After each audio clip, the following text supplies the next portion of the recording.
Hello everyone. Good evening. नमस्कार, जय हिंद। कैसे हैं? उम्मीद करते अच्छे होंगे बच्चे। और आज धनतेरस के पावन अवसर पे रोहित सर का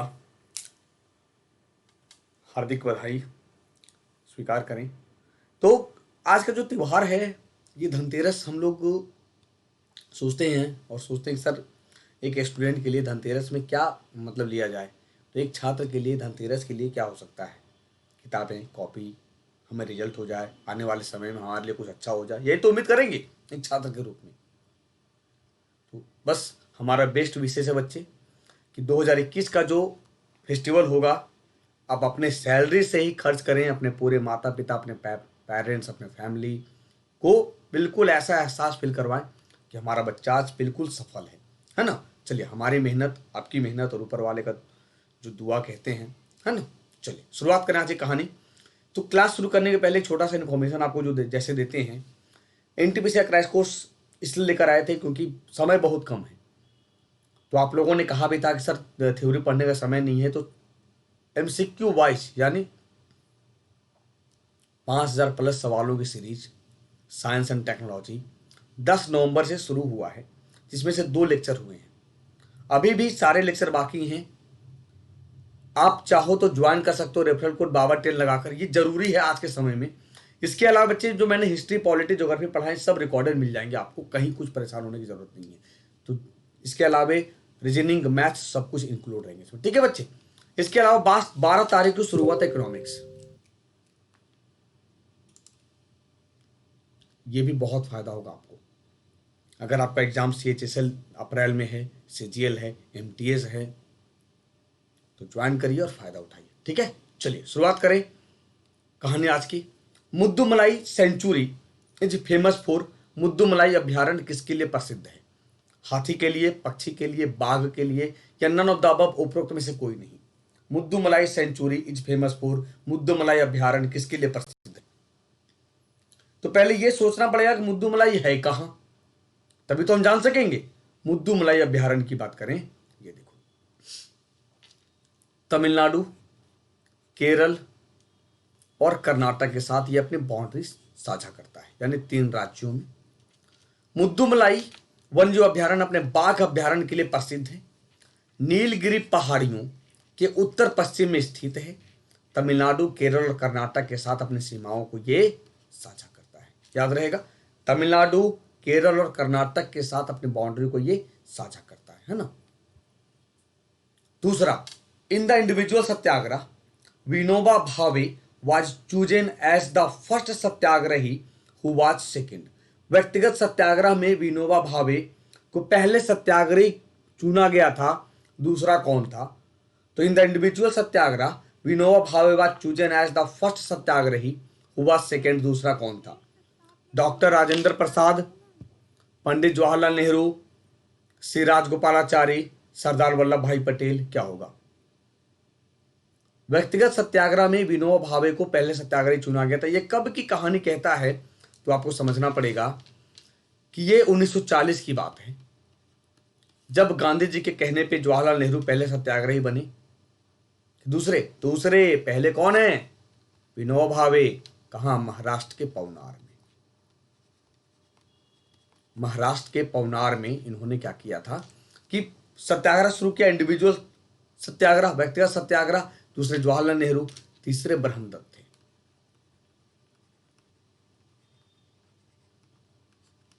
तीसरे ब्रह्मदत्त थे, याद रहेगा, तीसरे ब्रह्मदत्त थे, है ना।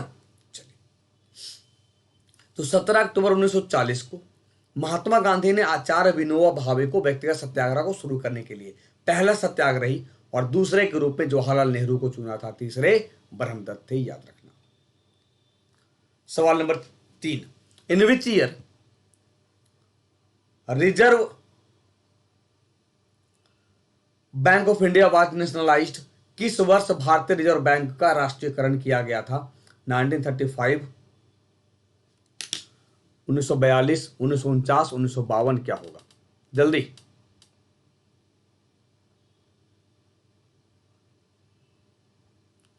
किस वर्ष भारतीय रिजर्व बैंक का राष्ट्रीयकरण किया गया था? तो in which year reserve bank of India was nationalised, भारतीय रिजर्व बैंक का राष्ट्रीयकरण की बात करें तो कब किया गया? 1949 1949 में, 1949 में 1949 में किया गया था। तो भारतीय रिजर्व बैंक का राष्ट्रीयकरण कब किया गया? 1949 में किया गया, याद रखना। क्यों? क्योंकि 1 अप्रैल 1935 को इसकी स्थापना की जाती है हिल्टन यंग कमीशन की सिफारिश पर, और नेशनलाइजेशन कब होता है? 1949 में, 1949 में, है ना? बिल्कुल याद रखना, ठीक है, गलती मत करना। आरबीआई 1 जनवरी 1949 से भारतीय रिजर्व बैंक अधिनियम 1948 के आधार पर राष्ट्रीयकरण हुआ था। सवाल नंबर 4 समझना क्या कहता है। Consequent upon the recommendations of the working group on rural banks, 5 rural regional banks were initially set up in the year। तो ग्रामीण बैंकों पर कार्यकारी समूह की सिफारिशों के परिणाम स्वरूप शुरू में 5 ग्रामीण क्षेत्रीय बैंक स्थापित किए गए थे। कब? शुरू में कब? किस वर्ष? वर्ष तो पूछ रहा है, बताइए। 1973, 74, 75, 76। तो ग्रामीण बैंकों पर कार्यकारी समूहों की सिफारिश पर 2 अक्टूबर 1975 को आरआरबी की स्थापना होती है। पहला आरआरबी प्रथमा बैंक, जिसका हेडक्वार्टर मुरादाबाद में है।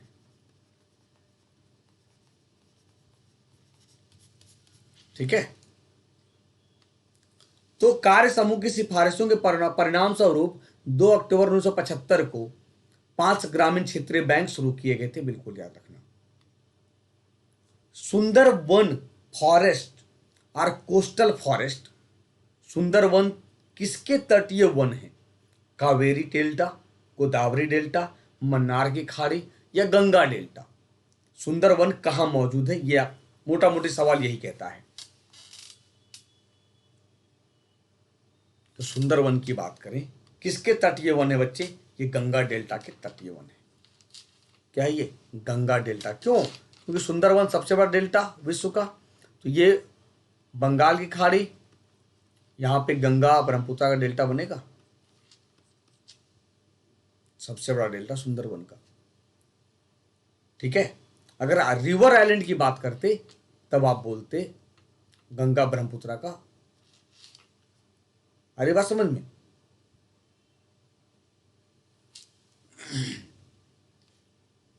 तो सुंदरवन जंगल बंगाल की खाड़ी के विशाल डेल्टा में स्थित है, जो दक्षिणी बांग्लादेश में गंगा, हुगली। क्यों?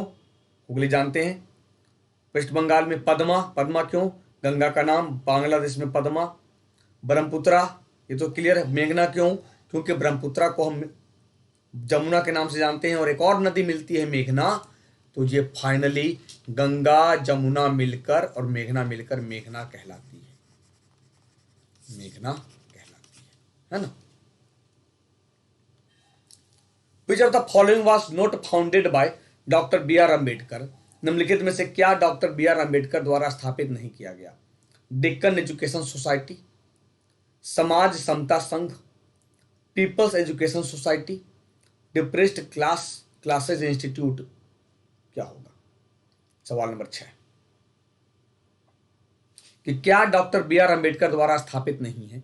डेक्कन एजुकेशन सोसाइटी, समाज समता संघ, पीपुल्स एजुकेशन सोसाइटी या डिप्रेस्ड क्लासेस इंस्टीट्यूट? क्या होगा? सवाल नंबर 6 की बात करें तो डेक्कन एजुकेशन सोसाइटी अम्बेडकर द्वारा स्थापित नहीं है ना? अम्बेडकर द्वारा स्थापित नहीं है।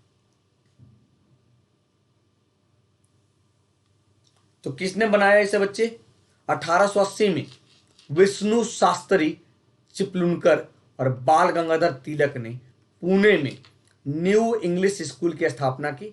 1884 में उन्होंने गोपाल गणेश अगरकर, महादेव बल्लाल नाम जोशी, वीएस आपटे, वीबी के साथ मिलकर डेक्कन एजुकेशन सोसाइटी का निर्माण किया, है ना? उपभोक्ता का अधिशेष किस मामले में सबसे अधिक है? Consumers surplus is the highest in the case of आवश्यकताएं के मामले में, आराम के मामले में, टिकाऊ वस्तुओं के मामले में, या उपरोक्त में से कोई नहीं, इनमें से कोई नहीं के मामले में? सवाल नंबर 7 सोचिए क्या होगा।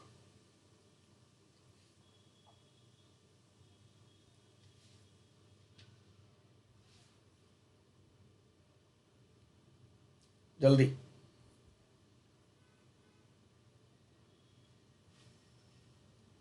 उपभोक्ता का अधिशेष किस मामले में सबसे अधिक है? आवश्यकताएं के मामले में सबसे अधिक है। आवश्यकताएं के मामले में सबसे अधिक है, बिल्कुल याद रखना। ठीक है। प्राचीन भारत के निम्नलिखित लिपियों में से कौन सी दाएं से बाएं लिखी गई है? ब्राह्मी, खरोष्ठी, शारदा या उपरोक्त में से कोई नहीं। ये सवाल में साथ कुछ विवाद हुआ था, आपको याद होगा। याद आया? मैंने ब्राह्मी बोला था पहली बार। आपने कहा था सर खरोष्ठी, मैंने कहा चलो इस क्वेश्चन को फिर कभी देखेंगे। आज वो घड़ी आ गई। बिल्कुल एब्सोल्युटली राइट, आप सही हैं। मैंने कहा भी था कि जब इस क्वेश्चन को देखने दो तब मैं क्लियर करूंगा, क्योंकि दाएं से बाएं, अगर बाएं से दाएं जैसे हम लोग लिखते हैं बाएं से दाएं, वो ब्राह्मी है, और दाएं से बाएं की बात करेंगे तो ये खरोष्ठी हो जाएगा। ये अशोक के अभिलेख के समय देखने को मिलता है। अशोक के अभिलेख में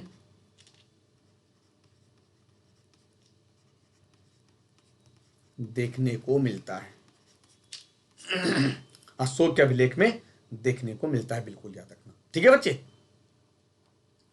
तो खरोष्ठी लिपि प्राचीन गंधार और प्राचीन भारत, मुख्य रूप से अफगानिस्तान और पाकिस्तान में इस्तेमाल होने वाले एक प्राचीन लिपि है, जिसे गांधारी, प्राकृत और संस्कृत लिखने के लिए कहा जाता है।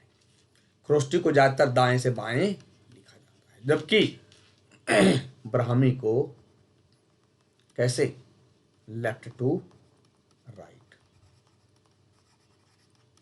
जेम्स प्रिंसेप साहब ने खोजा 1837 ईस्वी में कि अशोक का यह अभिलेख है। Which of the following is known as mini Harappa? निम्नलिखित में से किसे मिनी हड़प्पा के नाम से जाना जाता है? मोहनजोदड़ो, लोथल, कालीबंगन, रंगपुर। सवाल नंबर 9। किसे मिनी हड़प्पा कहते हैं? तो मिनी हड़प्पा किसे कहेंगे? लोथल को मिनी हड़प्पा कहते हैं। किसे कहेंगे बच्चे? लोथल को मिनी हड़प्पा। क्यों? क्योंकि ये भोगवा नदी के किनारे गुजरात में मौजूद है। और सर ये सिंधु घाटी सभ्यता का सबसे पुराना और सबसे बड़ा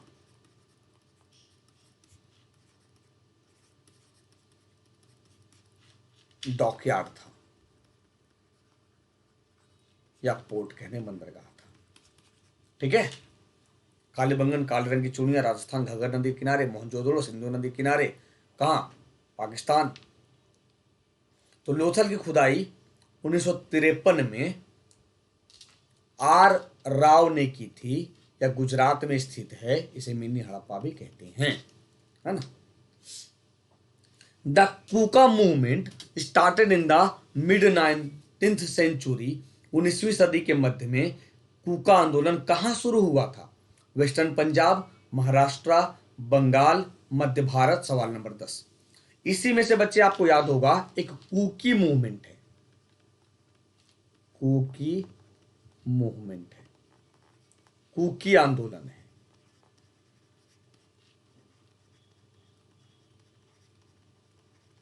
कूकी आंदोलन है। तो 19वीं सदी के मध्य में कूका आंदोलन पश्चिमी पंजाब और कूकी आंदोलन मणिपुर। कूकी मूवमेंट मणिपुर, कूकी मूवमेंट मणिपुर, है ना। ये याद रखना बच्चे। तो प्रारंभ में सिख धर्म में सुधार की दृष्टि से एक धार्मिक आंदोलन के रूप में शुरू किया गया 1840 में। इसके संस्थापक थे भगत जवाहरमल, और इसे बढ़ाया राम सिंह कूका ने। राम सिंह कूका ने इसे क्या किया? बढ़ाया। ठीक है, याद रखना। Who among the following is known as the liberator of the press? किसे प्रेस का मुक्तिदाता कहा जाता है? William Jones, Wellesley, sir Charles Metcalfe या लॉर्ड मिंटो। सवाल नंबर 11। निम्नलिखित में से किसे प्रेस का मुक्तिदाता कहते हैं? विलियम जोन्स को, वेलेस्ली को, सर चार्ल्स मेटकाफ को या लॉर्ड मिंटो को? सवाल नंबर 11 क्या होगा? क्या होगा बच्चे? Sir Charles Metcalfe. Sir Charles Metcalfe को हम प्रेस का मुक्तिदाता कहते हैं। प्रेस का मुक्तिदाता कहते हैं, बिल्कुल याद रखना। ठीक है, तो सर चार्ल्स मेटकाफ 20 मार्च 1835 से 4 मार्च 1936 के बीच भारत के गवर्नर जनरल थे। उन्होंने प्रेस को पूर्ण स्वतंत्रता प्रदान की थी, इसीलिए उन्हें प्रेस का मुक्तिदाता कहा जाता है। आज भारतीय प्रेस की जो आजादी है वो आर्टिकल नंबर 19 के 1 या का में है, चाहे वो प्रिंट मीडिया हो या इलेक्ट्रॉनिक मीडिया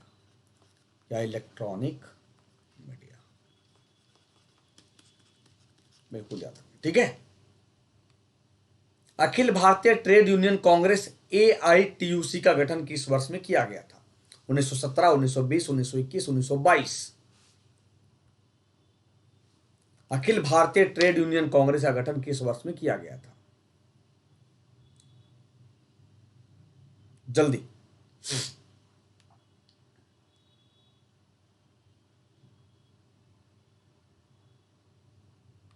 देखो, 1920 में अखिल भारतीय ट्रेड यूनियन कांग्रेस का गठन 1920 में किया गया था। किसने किया था बच्चे? तो all India trade union Congress की स्थापना 31 अक्टूबर 1920 को NM जोशी और लाला लाजपत राय द्वारा बॉम्बे में की थी। किसने? लाला लाजपत राय द्वारा बॉम्बे में की थी, बिल्कुल याद रखना। किस देश में ज्वालामुखी गुवालतीरी स्थित है? In which of the following countries is the volcano Guallatiri located? Tanzania, Ecuador, Peru, Chile? सवाल नंबर 13।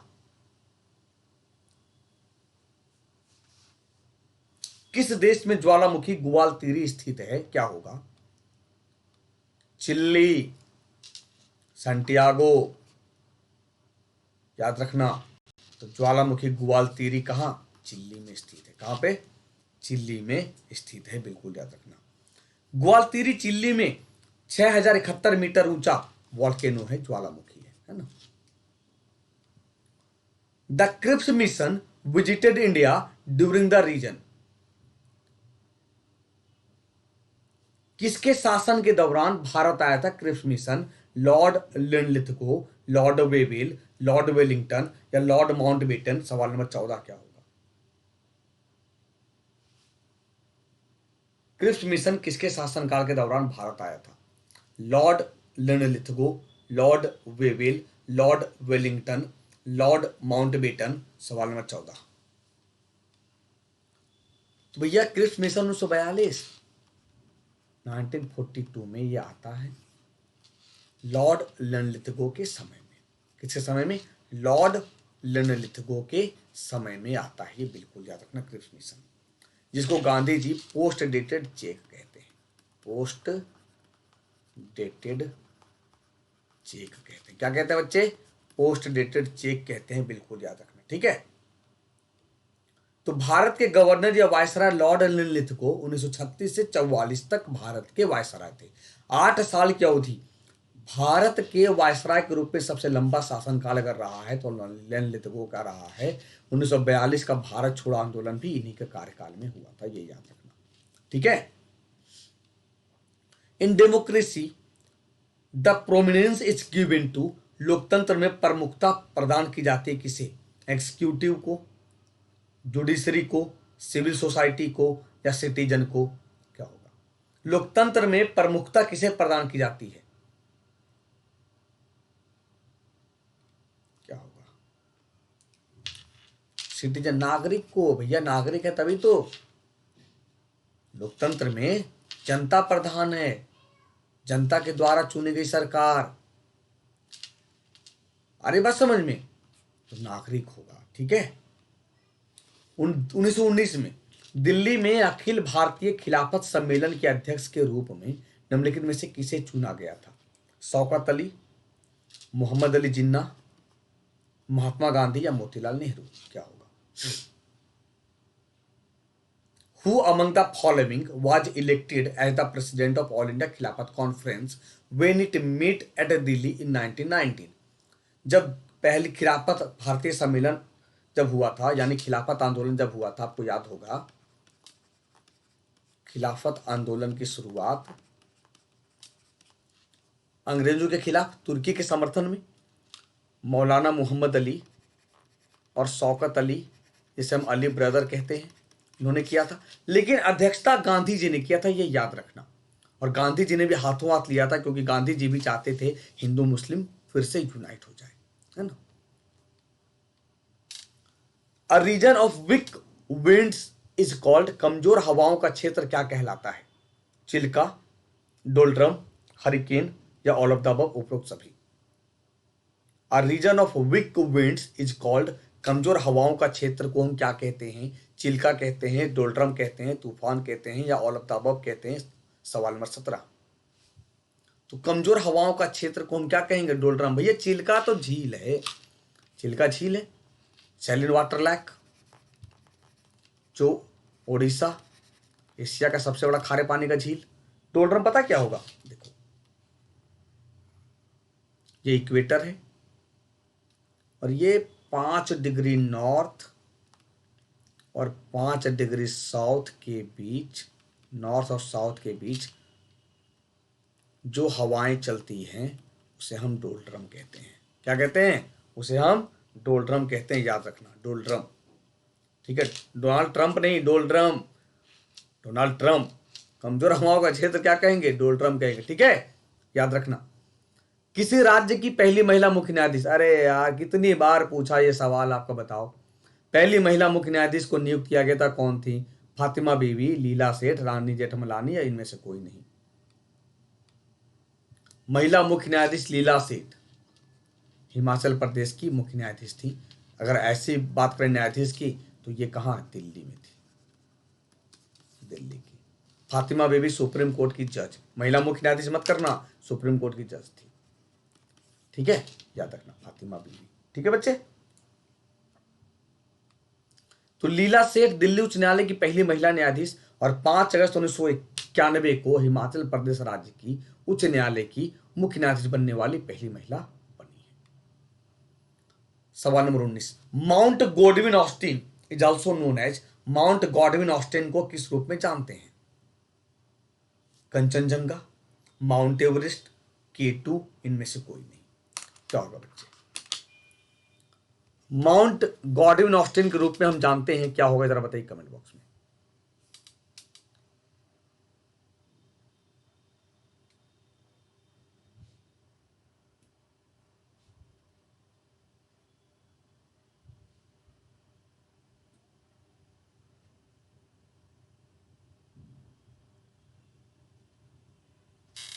बताइए। तो माउंट गॉडविन ऑस्टिन के रूप में हम जानते हैं किसे? K2 को, काराकोरम को। क्लियर है? ठीक है, आ रही बात समझ में कि माउंट एवरेस्ट होगा? जल्दी बताओ। माउंट एवरेस्ट क्या होगा? क्योंकि काराकोरम चला जाएगा पीओके, पाक occupied Kashmir. Mount Godwin Austin हम किसे जानते हैं? माउंट एवरेस्ट को जानते हैं। जल्दी बताइए क्या सही है गलत है, जल्दी बोलो, जल्दी।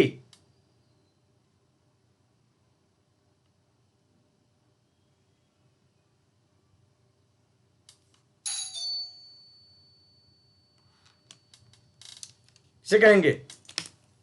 भैया माउंट गॉडविन ऑस्टिन बिल्कुल सही है, K2 काराकोरम को। ठीक है, माउंट एवरेस्ट को सागर माथा कहते हैं बच्चे, सागर माथा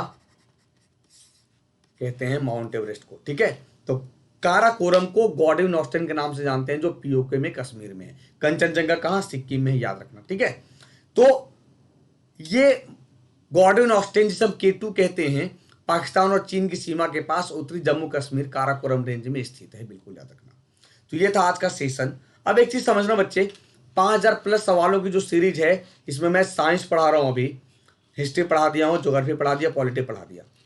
रेफरल कोड बाबर10 लगाकर आप ज्वाइन कर सकते हो, बहुत फायदा होगा। इसके अलावा कोई भी सब्सक्रिप्शन लेना हो, आप रेफरल कोड बाबर10 लगाकर आप ले सकते हो। 10% का रिबेट मिलेगा 12 तारीख को से एसएससी का शुरू हुआ है बच्चे, ठीक है। तो अनअकैडमी लर्निंग ऐप डाउनलोड करना, उसे ओपन करना, ओपन करने के बाद मोबाइल नंबर डालना, 6 डिजिट ओटीपी से वेरीफाई करना, फिर अपना गोल सेलेक्ट करना है, या एसएससी एग्जाम या रेलवे एग्जाम जो भी होगा आपका गेम, क्योंकि दोनों में नई बैच शुरू हुई है। गेट सब्सक्रिप्शन पे क्लिक करेंगे। क्लिक करने के बाद कितने मंथ का, तो कम से कम 12 मंथ, कम से कम, तभी फायदा होगा, otherwise 24 month. Referral code use करेंगे बाबा10, 10% का रिबेट मिलेगा आपको।